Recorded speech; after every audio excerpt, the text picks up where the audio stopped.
Oh, there's that. So awesome. So it sounds like, Megan, you've already got your fan club here. So I don't know how much we need these introductions, but if you don't know Megan Pardue is the lead pastor at Refuge Home Church in Durham, North Carolina, around that part of the world. She's an ordained elder in the Church of the Nazarene, and is a graduate student of SNU and Duke Divinity. In addition to pastoring, she teaches preaching at Duke Divinity School. She lives in Durham with her husband Keith and 2 young children.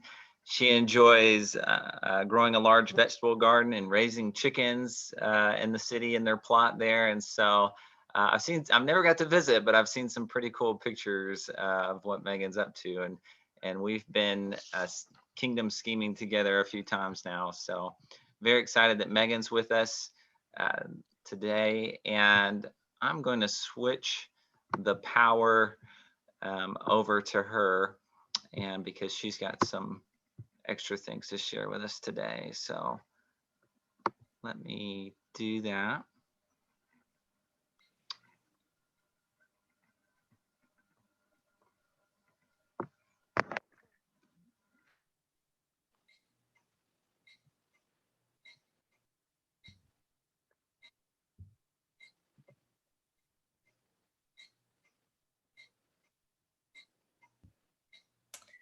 Well, thanks, Caleb. It's so great. Thanks for taking your lunch hour to be here. Really looking forward to our conversation today. And I hope that it is helpful and encouraging to you all as we talk about food, talk about this very human thing that we all share in common. Today, we're going to talk about how to eat together as a church. And as we're moving through the presentation today, in a few points, I will reference the notes. For those of you podcast listeners, you know, they have like the show notes.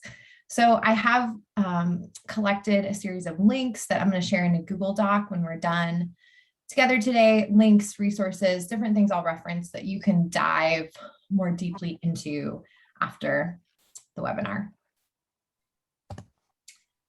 A little bit about me. I would invite you to take a look at this picture here. And if you know what this crop is, you can maybe drop your guess into the chat box. I put this picture here to really illustrate the ways in which I am not an expert on the topic, but I'm a pastor and I happen to care a lot about food. And it's a rather recent part of my life. So we'll get to the picture in just a minute. I grew up in Portland, Oregon, in a family that didn't really care a whole lot about food or place a big emphasis on cooking together or eating really good food. The fact I can tell you that I grew up in a family that didn't care a whole lot about food should actually tell you a lot about me. That means I grew up in a family where we always had food. Where we didn't have to worry about having food. And that's a really important piece of this conversation. I did grow up in a church family that was very good at eating together. So at my home church, Beaverton Nazarene, I joke that the executive chef was Steve Pettis and the executive event coordinator was my mother, Gail. And there were just a lot of shared meals at my home church. It's a kitchen I was comfortable being in. We would have these shared meals in the gymnasium, you know, the fellowship, which is kind of like a multi-purpose. I mean, there's a gym, multi-purpose, called the Family Life Center, multi-purpose space. And so we would have a meal at Christmas, a meal at Easter, and then lots of different meals in between, right? Chili cook-offs, block parties. But there was even a season as I was growing up that my church ate together weekly. We had a Wednesday night dinner, and that was kind of like a donation-based thing. So I think it was like for maybe $3 a person, or a family of, you know, for a family, the suggested donation was like 10. It was very affordable. And the idea was that it was an opportunity for everyone to eat together weekly as a part of the church. And then also that was a meal that was, affordable or given, for free for whoever from the neighborhood might want to join us. So my church was really good at eating together. And I don't think that was something I was really grateful for, or I really appreciated until much later. Food and my Refuge church family. Refuge is the church that I have pastored for some time. As I look here at the guesses, you are right. This crop in the picture is tobacco. Like I said, I was raised in Oregon, but I've been in North Carolina now for 12 years. And 10 years ago this summer, I was serving in a field education placement in seminary, and had just arrived, was like meeting people for the first time. And there's this big field, and from far away, the plants were a little smaller than they are in this picture. But from far away, I was like, oh, is that like Chinese cabbage? Like, that's how much I knew about agriculture and food and crops that grow in the South. That the one thing I should have known going to this church was that the chances that the fields surrounding the church were tobacco, that's in fact a good assumption. And yet that was not something I was aware of. So I give you this photo just to illustrate that I am not an expert on food. I really have come into a love of food and deeply care about food justice somewhat recently. Refuge, the church that I pastor, we eat together every Sunday. Either, this is like pre-COVID, either in our morning service, we eat brunch together, or in our evening service, we eat dinner together. And this was not a church that I planted. This church was already eating a weekly meal together when I became a part of the church, and then later became the pastor. But those years now of eating weekly with my congregation have deeply formed and shaped me through a theology of gathering and food, but also really, really persuaded me that churches have to be doing this. We have to be eating together. It is who we are. So I'm curious if you would let us know in the chat, how often, if at all, is your church, the church that you're a part of, eating together? Is it weekly? Is it monthly? Is it rarely? Rarely being, it's like just a couple of times a year. And if you're at a larger church, the answer to that might be a bit more complicated. Maybe you eat together weekly with your small group. If that's the case, please feel free to answer weekly. COVID, we can answer that question before COVID if that's easier, as most of us stopped eating together through the season and might not have picked it up again. So quite a few people weekly, which I'm delighted to hear. Weekly, wow. Small groups eat together on a weekly basis. This is just filling my heart with joy, because I really want to hear that you're eating together weekly, and we're going to talk specifically about how to engage food justice and issues surrounding food, and begin that at church. So if it is infrequent in the place that you're serving, I hope today that you'll maybe leave inspired to increase the number of meals that you're having together. And hopefully this conversation will give you some theological traction for why that's important, if it's not something that your church is already practicing. So churches, we have to eat together. It's who we are. I have included just this one selection of scripture from Luke 24. There are so many different places that we could look to in scripture for instances in which Jesus is breaking bread with people, or the people of God are gathered together around a meal. So I want to just look at these two stories that are in Luke 24. These passages of scripture contain two of Jesus's post-resurrection appearances. So one is on the road to Emmaus, and the other is just after the disciples are gathered. It seems that they're about to have a meal, and Jesus kind of suddenly joins them.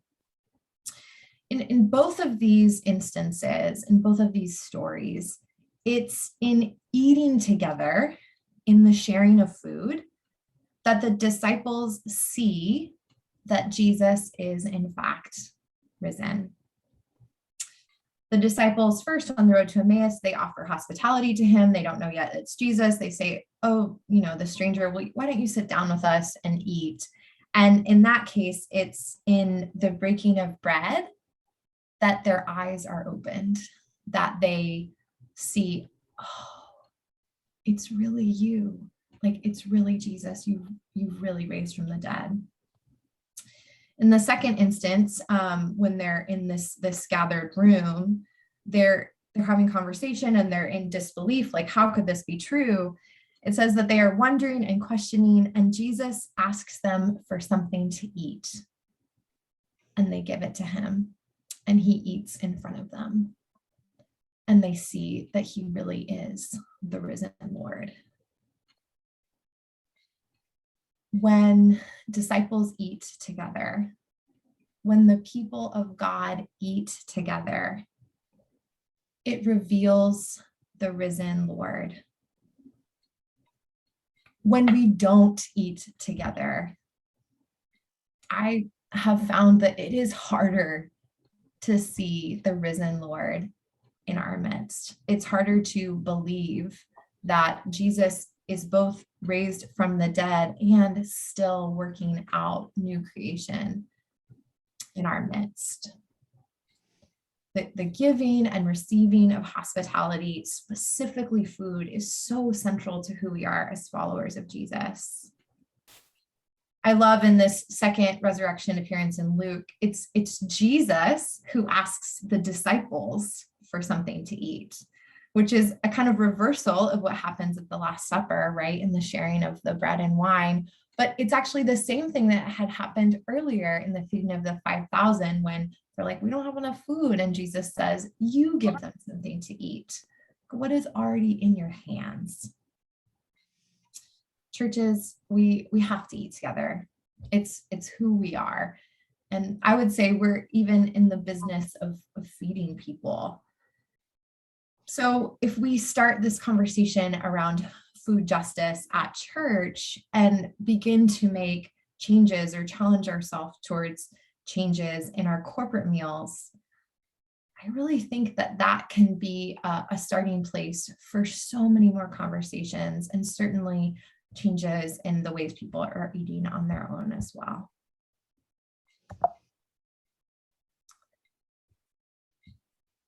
Before we move any further, I want to look at this quote from Jermaine Jenkins. She's a Black farmer, chef, activist doing incredible work in North Charleston, South Carolina, in a food desert, an impoverished community.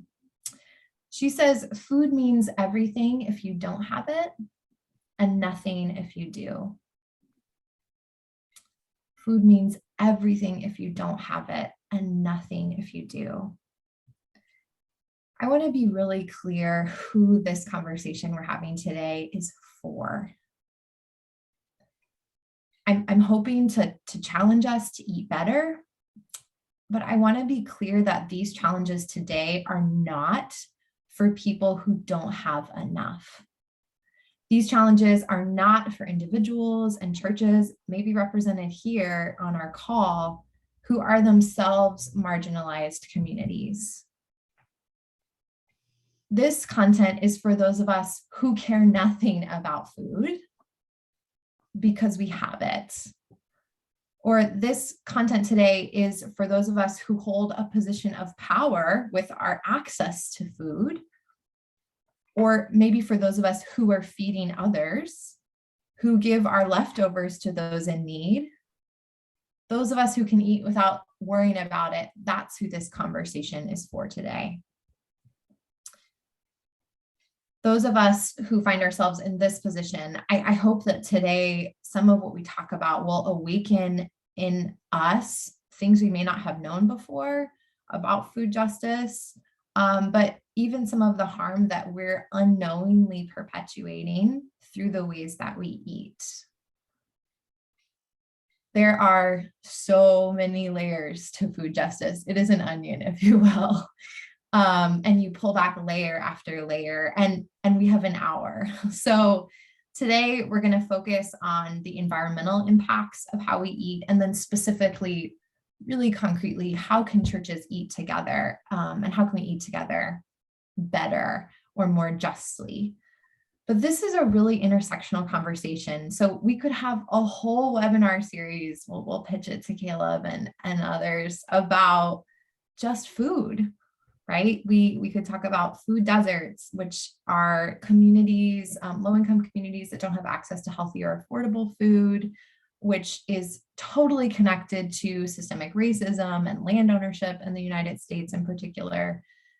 We could talk just about land and the ways in which the people who have historically grown food in the United States and still today are most often not the people who are owning land. Indigenous peoples, enslaved peoples, especially now, people who are migrant workers, right? Those same people who are working the land often or make up such a tiny percentage of the people who actually own land. We could talk about health concerns with food, diabetes, heart disease, high blood pressure, these real measurable impacts that what we eat has on our bodies. But this is just an hour. And so I just wanted to be really clear that it's all intersectional. There's so much overlapping. There are so many overlapping issues of justice here, but also I just want to be clear who this conversation's for, so that if you are a person who's struggling to put food on your table, you know that this challenge is not for you. It's for others of us who haven't had to care about what we eat and are often holding power over what other people eat.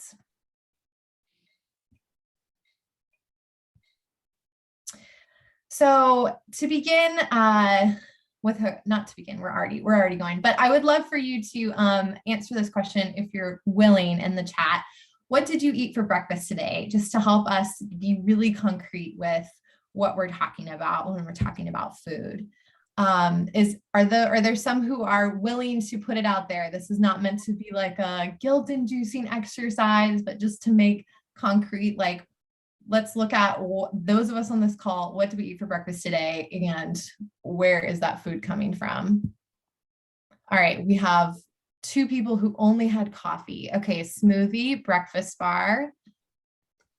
Wow, Ben has a detailed one here. Avocado toast with everything bagel seasoning, obviously. Yes, banana, 2 cups of coffee. Okay, we've got a bowl of cereal with 2% milk, granola bar, granola and coffee, granola and toast, protein chips. And I don't know, I mean, everybody pronounces different. Acai berries, Cheerios, we got another Cheerios. Okay, what a variety of food that we have eaten, those of us here. Oats with goat's milk. Somebody else has not had breakfast yet. Okay, I don't know everybody's time zone, so that might not be surprising. So just with what we've had for breakfast, we have food that we might be somewhat distant from. Let's look at this a little more closely. And you can kind of keep in mind what it is that you had for breakfast as we discuss some of these things. Doesn't this bowl of yogurt and blueberries look nice with granola here? Most of us are distant from our food. I didn't see anybody say that they like went out and milked the cow for the milk that they put in their coffee. I'm guessing that Ben didn't pick the avocado off his tree. I happen to know where he lives. Ryan did. Ryan, you're awesome. Somebody else you probably didn't like. What are Cheerios made of? Grain, I guess. Harvest the grain. I don't know is there a mold for a tiny Cheerio? I don't really know how that works. Most of us are distant from our food. We don't know where it came from. Like, the Cheerios is an interesting example that I can't quite think of what's in a Cheerio. We don't know where it came from. Did it come from a farm, a factory? I'm gonna guess the Cheerios were made in a factory. What country did it come from? What's in the food? Chemicals, preservatives, mystery ingredients. How did the food get to the grocery store? by train, truck, boat, or plane? And then what about all of the people? This feels to me very significant when we're talking about food justice. Really been thinking about the people who are handling our food, in particular, as somebody who's from the Northwest, these heat waves. If you can imagine picking berries, it's the height of berry season, right? Picking berries in 115-degree weather. What about those people? Like a human being picked those berries off of the plant. How was that person paid? Did they have medical care? Do they have medical care? Did they receive days off when the temperatures were so dangerous? Were they protected from the heat? Most of us are distant from our food, and we didn't choose this. This was like for most of us, I'm guessing, kind of the world or the system that we were born into. But most of us are also literally distant from our food. On average, food travels 1,500 miles from farm to table. So the banana is kind of a classic example of this, since I don't know if we have anyone with us on the call who lives along the equator, but my guess is we probably don't.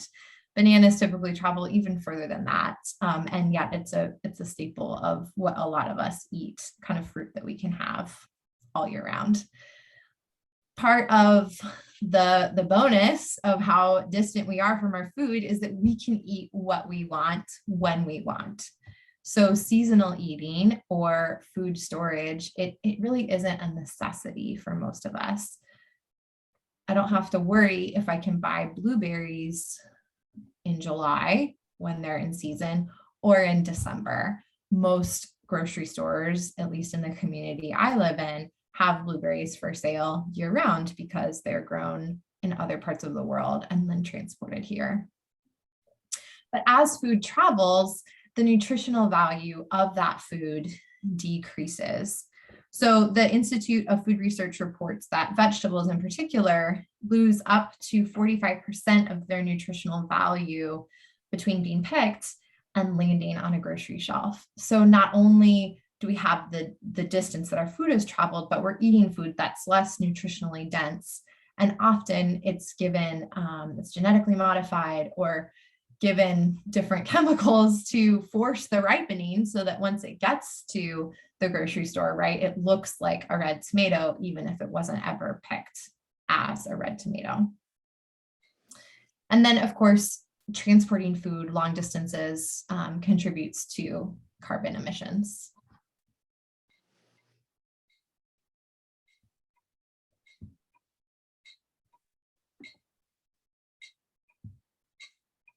So it's easy, it's easy to hate on the banana and how far it comes, but I'm not sure how easily you can see this graphic.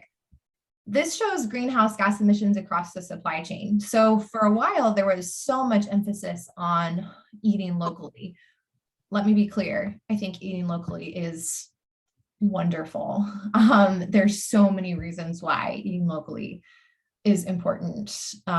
You can know your farmer, right? You can know how much the farmer, if they're paying a living wage, you can know if they're taking care of healthcare.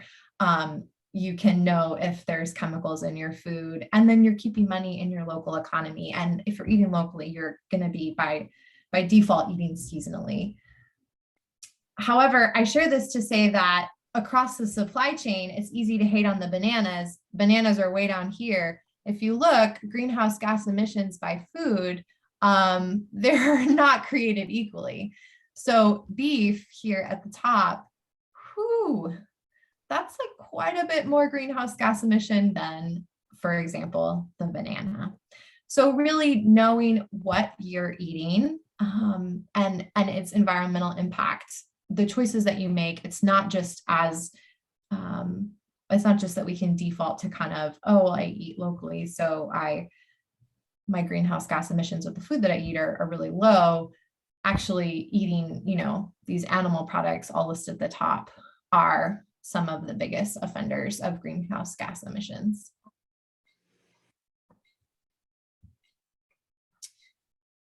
Lastly, food waste. More than 1/3 of food grown for human consumption in the US is wasted. So that means it's thrown away. And at the same time, many of us know that we do not live, and at least of those of us in the United States, so many people are food insecure. So there's this just massive disconnect. We're growing more food or we're growing enough food to feed everyone, but we're wasting an enormous amount of food. And then that wasted food, we still have people who are hungry. So it's just this terrible incongruent nightmare that people are needing food while other people are throwing away food. And this seems to me a place that we can be a lot better stewards. Globally, 8% of greenhouse gas emissions are linked to wasted food. So just thinking, don't just think about the food that you're throwing away, but all of the energy that it took, the resources, the water, the greenhouse gas emissions to produce that food, and then it's being thrown away. So addressing food waste is yes, about composting, but it's about so much more. Church folks, we love to talk about stewardship. This is our language. And this is one of the many opportunities we have to steward the resources of food much, much more faithfully. It hasn't always been this way. You know this. I know this. But I've had some conversations recently that have just illuminated how much it's changed in just the lifetime of my grandfather. My grandfather is still living. He was born in 1833. He and I have recently connected over the fact that we grow vegetable gardens. And we didn't have a whole lot to talk about for my entire life, but now he texts me photos of his garden and I text him photos, and it's very sweet. So recently knowing I want to know more about his life and how he grew up, I just asked him tell me about the kinds of things you grew in your garden as a kid. And he told me that and more. He told me about how the vegetables that they grew, how they stored them and preserved them. He told me about how when during like the seasons where crops were fruiting, there was a fruit truck, a guy who drove through his community and stopped and took orders from people. And then like they got their year's worth delivery of peaches and canned them. And that's how they had fruit, right, for the rest of winter. He wasn't on a farm per se. He wasn't a farmer. This was just, they had some space, but they raised a single cow every year and then butchered it and froze it at the Piggly Wiggly in town. I guess you could rent like a locker.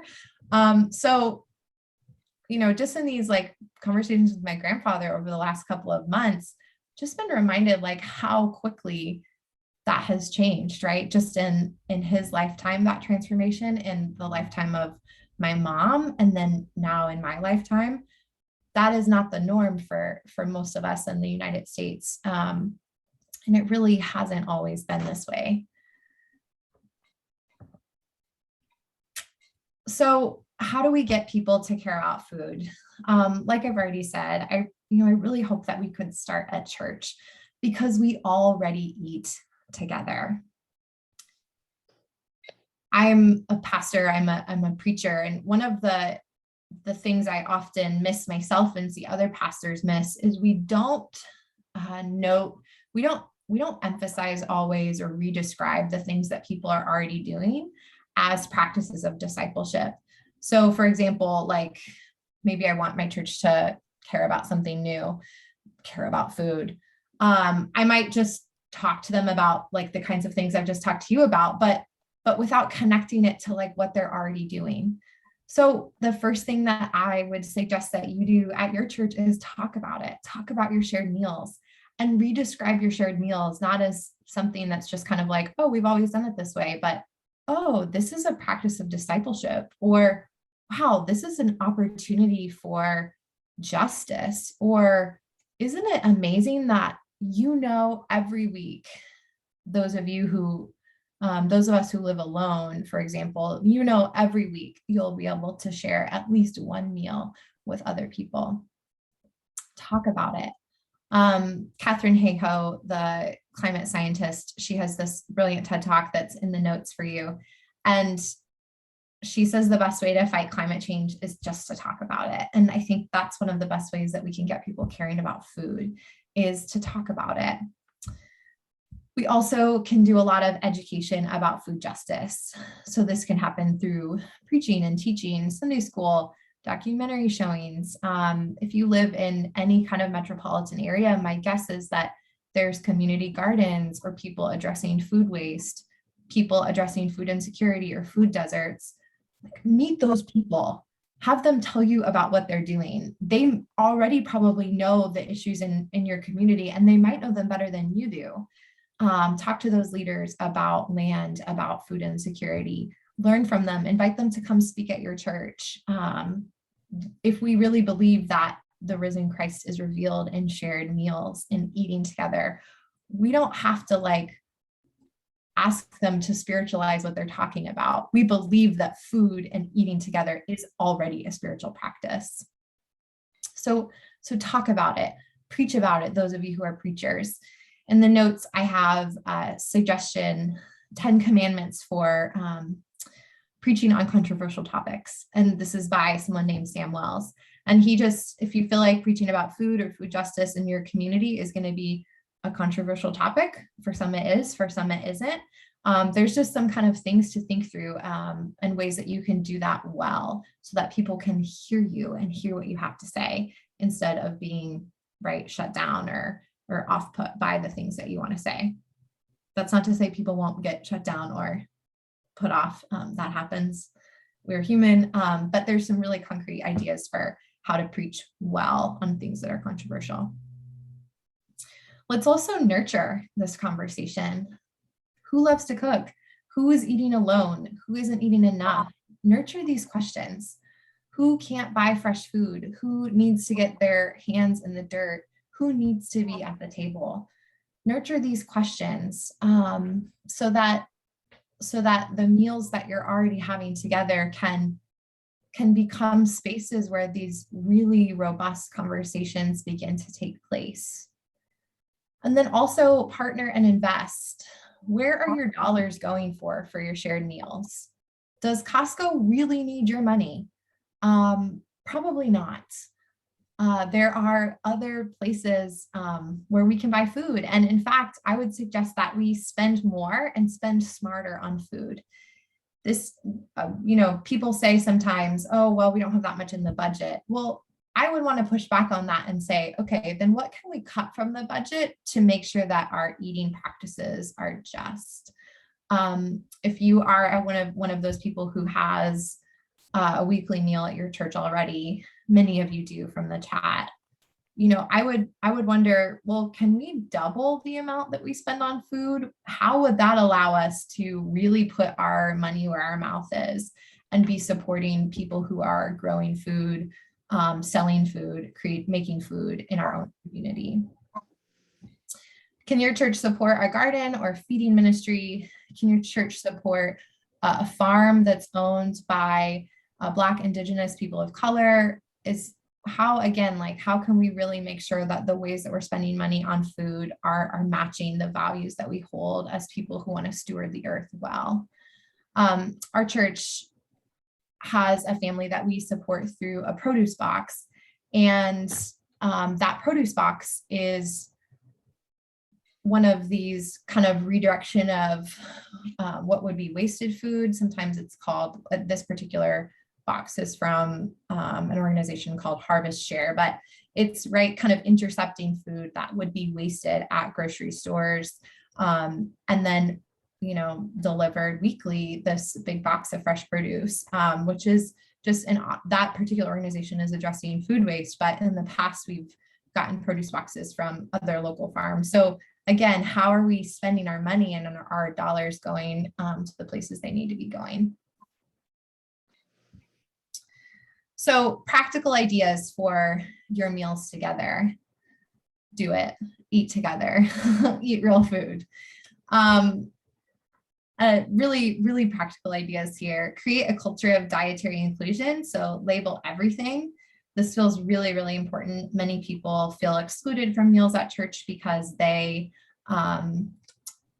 do not have, they're gluten-free or they're dairy-free, and they feel like there's nothing that they can eat at the meal. So both by, if it's a kind of meal where there's a main dish, making sure that that main dish is more diet inclusive from a dietary perspective, but also just labeling things so that people know, like, this is gluten-free, this is dairy-free, this is vegetarian, so that people feel like there's a place for them at the table. Turn nothing away. This is our practice at Refuge. We actually have, and during Lent, we fast rice and beans, we fast our weekly meal, what we would normally have, and instead eat rice and beans for lots of reasons that are trying to draw our attention to food insecurity and simplicity and lack of access to fresh vegetables that so many people do not have. Anyway, we would do this fast, and then sometimes like people wouldn't know and they would just bring something anyway, and like we didn't turn that food away, right? Or there was one person who, like 3 Sundays in a row, still brought something else. We're not turning food away, right? We're receiving hospitality, and what people bring is what they bring. And so that's our practice.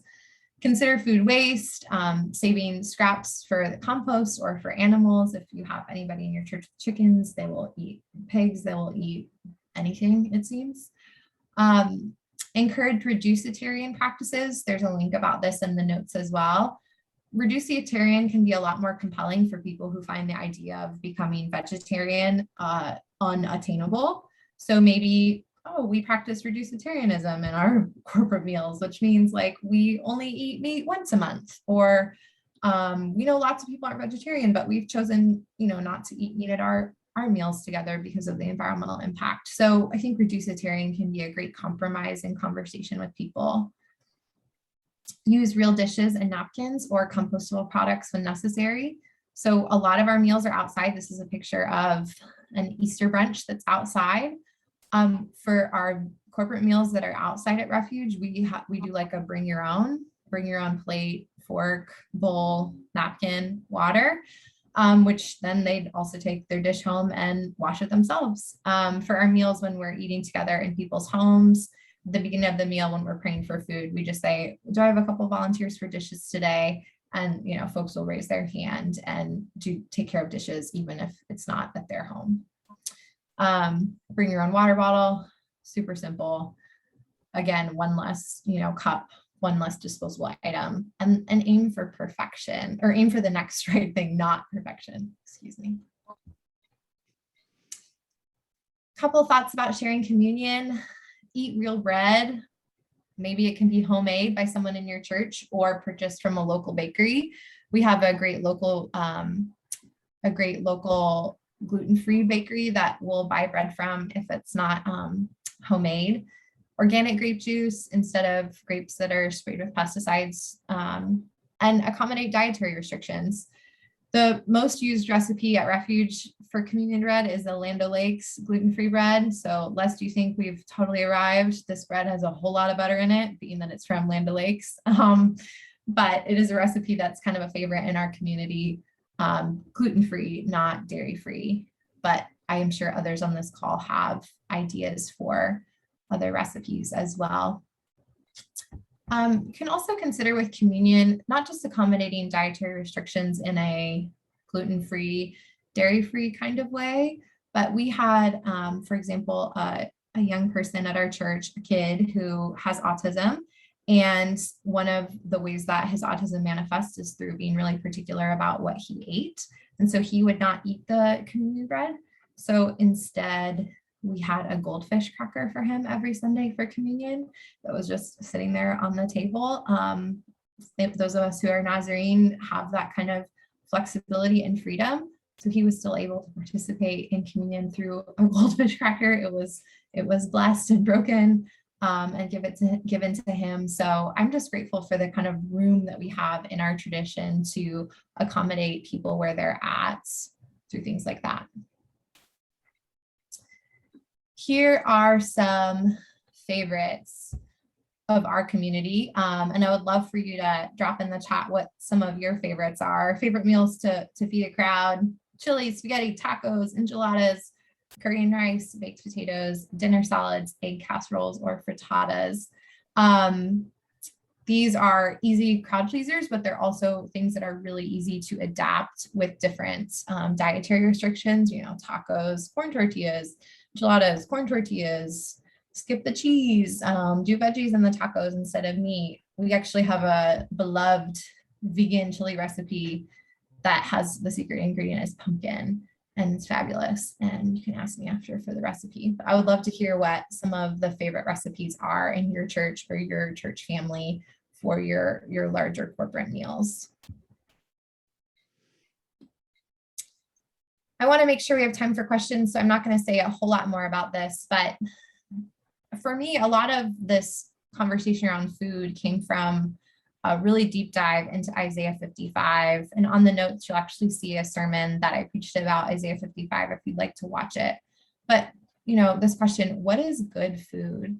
Isaiah 55 says, why do you spend money for what isn't food and your labor for what doesn't satisfy? So it's kind of this appeal to spend more on good food. Our community had a really hard time answering this question, what is good food? Because it turns out we all have really different ideas about what good food is. And so we had tried to write a kind of covenant around our meals, and we kind of failed at that. And instead, what came out of that was a way to explore some different issues of food justice by taking on a monthly challenge for our shared meals. So you'll have access to this. You don't have to write it all down, but these are some ideas if you want to, if it feels overwhelming with all this information, but maybe you want to try one thing at a time.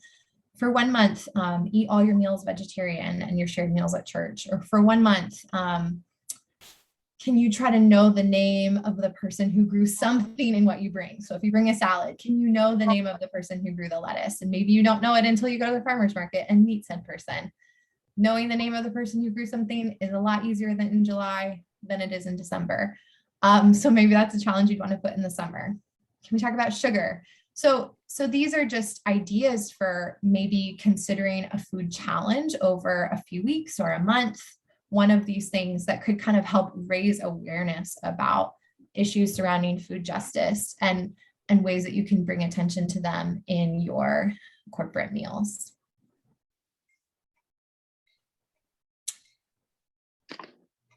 I'll close with a favorite quote. Eating is practical theology. This is who we are. This is what we do. Eat good food, church. Eat good food. That's what I have for us today. Caleb, are folks able to unmute? And yes, you can receive my slides. I'll have them, I'll put this Google Doc in here now with the different times I referenced it or resources, but on this Google Doc, there's also a link to the slides. Great. Awesome. Thank you. Yeah, I think feel free. Why don't we take a couple minutes here just to take a few questions. If you're able to type them in, I think that's easy. But if you want to just unmute your microphone as well and share something, that's okay too. But let's take a couple minutes and just do some questions with Megan while we have her here. So, and by the way, that was awesome. That was so good. And again, check out this link here she's got with the Google Doc, and I'm going to try to have that available as well on our Nazarenes for Creation Care website. But here's a question from someone. Megan, do you guys potluck each week? How do you set up your meals? Yeah, thanks, Emily. Let me first say that our meals at Refuge post-COVID, now that we're regathering in person, they are lacking in the robustness that we were accustomed to before. So I just say that in transparency for other pastors who might be here who are discouraged about figuring out church after COVID. I am there with you in discouragement and in wondering, when will our table be full again? So that's just a word of vulnerability that a friend encouraged me to share Now I will answer the question. So we potluck, we actually have folks sign up to cook a main dish, and then people bring sides. That is our typical practice. So for example, when I had the list of our favorite kind of corporate meal recipes, let's say it's chili, that's what the host is signed up to bring. And the host could even be like, or the host and the main dish cook are not necessarily the same person. But if the big pot is going to be chili, then people will bring sides to go along with chili. So that's how we do it. One main dish, and then everybody brings, those who can, bring a side to share. Our church does not pay for the main dish. We can, and we have. That's not our typical practice. If someone wants to cook and they're not able to, we just like will cover the cost of groceries, either ahead of time if necessary, or they can kind of hand a receipt and be reimbursed for what they do. But there are enough people in our church who are able to do that and who are also experts at feeding a big crowd on a budget, that most folks are able to do that on their own if they want, or we will cover it if that's what they ask. We have not used eating silently for reflection, and I would be really curious. I'm not sure who asked that question because it's got your phone number here, but I would be very curious more about that practice. I assume you mean sitting in silence while eating. Is that right? That reminds me of, I don't know if you've ever visited the Abbey of Gethsemane, but in Kentucky, you visit the monastery and all the meals are just silent, and it does bring a little something out. But you also kind of have to embrace the chomping that's going on around you. Yeah, other questions that people have for Megan, feel free to unmute yourself or throw them in the chat box.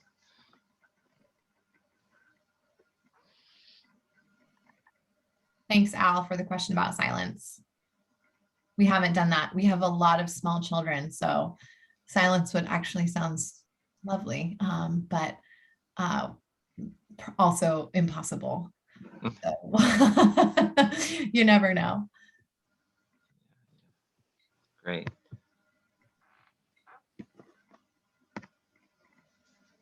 Yes, that lifelong learning code is 16606. If you didn't catch that before, let me type that in one more time. And you can go to learning.nazarene.org if you've never done that before, and do that. And also, I encourage everyone to no, it's not letting me send that. There we go. I encourage everyone, if you're not on our Facebook discussion group, Nazarenes for Christian Care discussion group, that's where a lot of good nuts and bolts of this kind of conversation happens for us as well. And we're constantly trying to update resources on our website as well. So they ask, how do you bring your children into understanding the importance behind eating well together as a church community? That's a really great question. Lead by example is my really non-concrete, easy answer.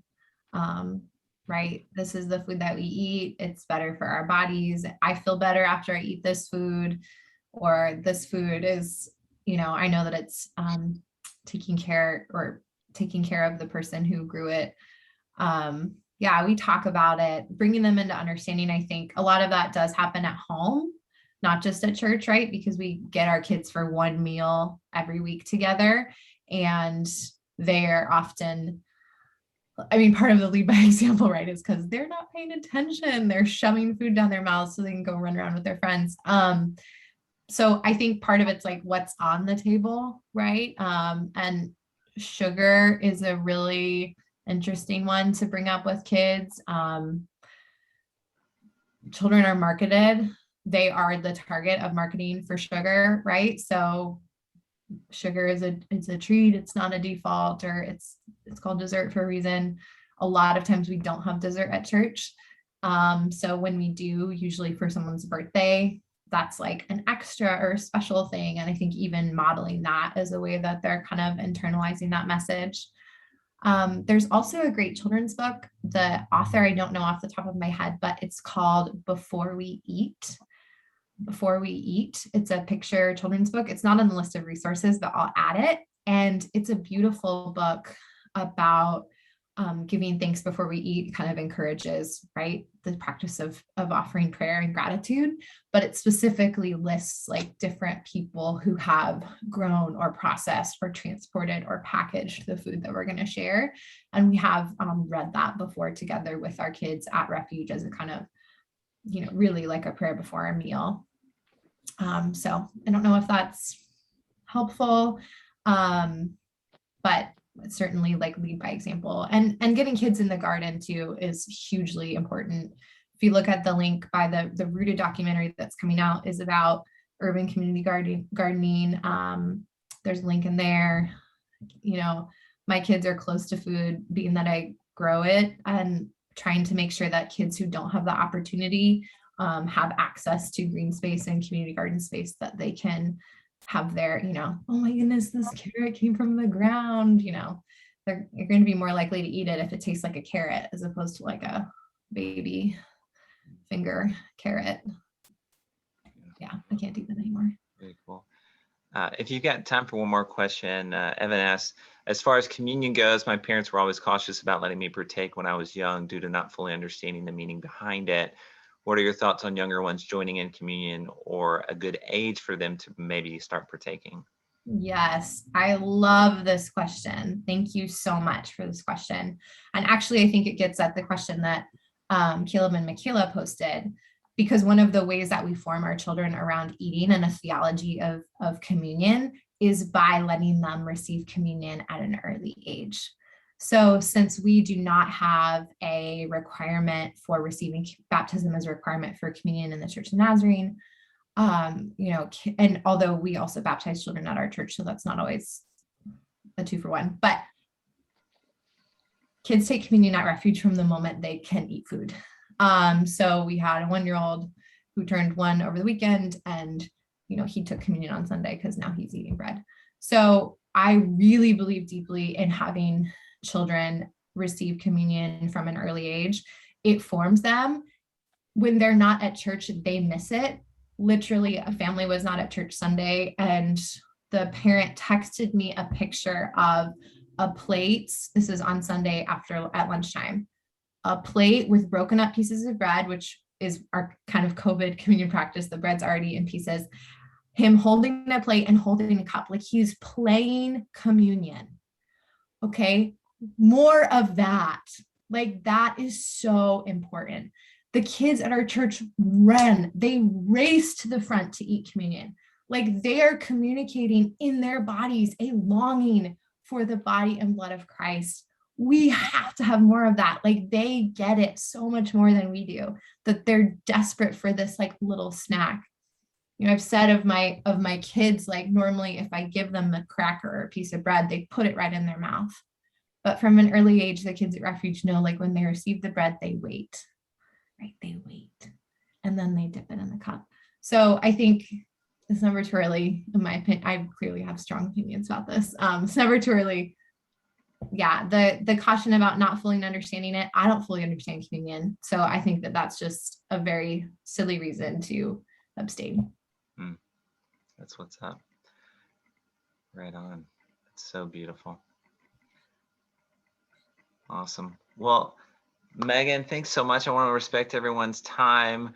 And I know we've all got places to be and things to do, but we will have this recording available for 1 week for free on our website at nazarenesforchristiancare.com. And then after that, it'll be available for the Center for Pastoral Leadership with NTS.